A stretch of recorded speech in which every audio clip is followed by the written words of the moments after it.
The night my father was arrested, it was raining so hard the city looked like it was dissolving. Neon signs bleeding into the pavement. Sirens slicing through the dark like accusations that had finally grown loud enough to be heard. And I was standing barefoot on the marble steps of the Whitmore estate in a silk gown worth more than most people's monthly rent, watching federal agents lead Charles Whitmore, philanthropist, real estate magnate, beloved patron of the arts, down the driveway in handcuffs, while camera flashes turned his humiliation into a spectacle fit for primetime television. I did not scream. I did not cry. I wrapped my arms around myself as if bracing against a wind that wasn't there and thought, with startling clarity, that this was the moment everything we had built on polished lies began to collapse. My name is Vivian Whitmore, and for 26 years I lived inside a carefully engineered illusion of respectability.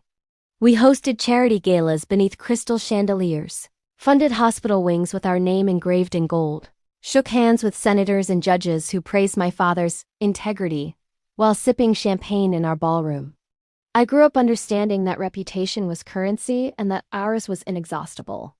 When rumors occasionally surfaced, whispers about zoning irregularities, about competitors who folded too conveniently, I dismissed them as jealousy. Powerful men attract resentment, my father would say with a reassuring smile, smoothing a hand over my hair as though grooming me to inherit not just his fortune but his narrative. I believed him because it was easier than questioning the foundation beneath my feet. The indictment hit like a bomb dropped without warning. Fraud, embezzlement, bribery. Web of shell companies and falsified contracts so intricate, it made the evening news anchors sound breathless as they attempted to untangle it. Investors were swindled, public funds diverted, entire neighborhoods displaced under the guise of urban revitalization. The evidence, they said, was overwhelming. As agents combed through my childhood home, boxing up documents and hard drives, I wandered from room to room in a daze, touching the grand piano in the parlor, the oil paintings imported from Florence, the banister I used to slide down when I was small, as if memorizing a museum exhibit that would soon close permanently. My mother had died years earlier, spared this disgrace by timing if not by mercy, and suddenly I felt the full weight of being the sole heir to a dynasty rotting from the inside. The worst part was not the headlines or the reporters camped outside our gates. It was the look on my best friend Camille's face when she came to see me the next morning. Her eyes rimmed red not from sleep deprivation but from something closer to betrayal. Her father had invested heavily in one of my father's development projects. Encouraged by our family's long-standing relationship, he had trusted Charles Whitmore. "Tell me it's not true," she whispered, gripping my hand so tightly it hurt. And for the first time in my life, I did not have the luxury of certainty. I wanted to defend him reflexively, to insist there had been some misunderstanding, some clerical error inflated into scandal. But the images of him in handcuffs replayed in my mind, and beneath them surfaced memories I had once dismissed. Hushed phone calls behind closed doors, arguments with my mother about risk exposure, the way he sometimes watched the news with a calculating expression rather than casual interest. Doubt, once planted, spread like wildfire. He called me from jail 2 days later. His voice, stripped of its usual command, sounded smaller, frayed at the edges. "Vivian, this is political," he insisted. "They needed a scapegoat." He spoke of enemies in high places, of ambition punished, of loyalty tested. He asked me to stand by him publicly, to issue a statement reinforcing his innocence, to remind the board members and donors of all the good he had done. I listened, heart pounding, and realized that even now, especially now, he was strategizing. Reputation first, optics first. "Did you do it?" I asked quietly, cutting through his monologue like a blade. There was a pause on the other end of the line, long enough to feel like an answer in itself. "It's complicated," he finally said, and in that moment, something fundamental inside me cracked.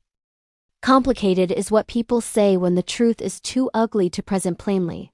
Complicated is a shield for guilt. As the investigation deepened, more victims came forward, retirees who had lost their savings. Small business owners pushed into bankruptcy after partnering with one of his subsidiaries.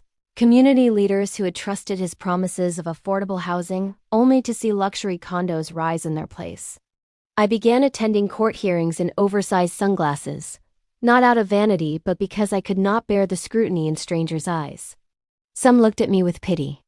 Others with contempt, as if corruption were hereditary. I wanted to shout that I hadn't known, that I had not signed those contracts or siphoned those funds. But ignorance, I was learning, is not innocence. I had benefited from the empire he built.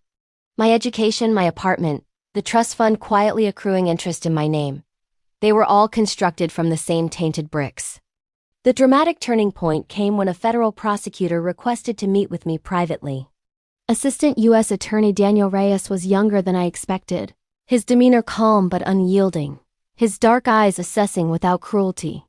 He laid out documents across the conference table. Financial transfers routed through an account in my name, established when I was 21 for tax efficiency. My signature appeared on forms I barely remembered signing, documents my father's legal team had presented as routine. "You are not currently a target," Daniel said carefully, "but you are entangled." The word felt like a vice tightening around my ribs. Entangled meant I could be charged. Entangled meant my silence could be construed as complicity. I drove home in a storm of panic, rain blurring the windshield just as it had the night of the arrest, and for the first time allowed myself to consider the possibility that my father was not a misunderstood titan, but a man who had gambled with other people's lives and lost. Rage flared at him for dragging me into this, at myself for signing papers without reading the fine print, at a system that had celebrated him until it didn't. I paced the cavernous living room, heels clicking against marble, and realized that every choice from this moment forward would define who I was independent of his shadow. When he called again, demanding reassurance, I did not offer it. "They showed me the accounts," I said, my voice trembling despite my effort to steady it. "My name is on them." He exhaled sharply, irritation bleeding through. "That was to protect you," he snapped. "To secure your future." The audacity of it stunned me. Protect me by implicating me? Secure my future by mortgaging my integrity? The narrative he had crafted for decades began to unravel completely, revealing not a misunderstood visionary, but a man who believed ends justified means so long as the Whitmore name remained untarnished. The decision to cooperate with prosecutors did not come easily. It felt like treason. Like severing the final thread connecting me to the only parent I had left. I spent nights staring at the ceiling, weighing loyalty against morality, blood against conscience. In the end, it was not the law that swayed me, but the faces of those who had lost everything. I met a retired teacher outside the courthouse one afternoon, a woman in her 70s who clutched a folder of documents with shaking hands. She recognized me instantly. Instead of spitting venom, she said softly, "I trusted him." The devastation in her voice carried more weight than any indictment. So I testified.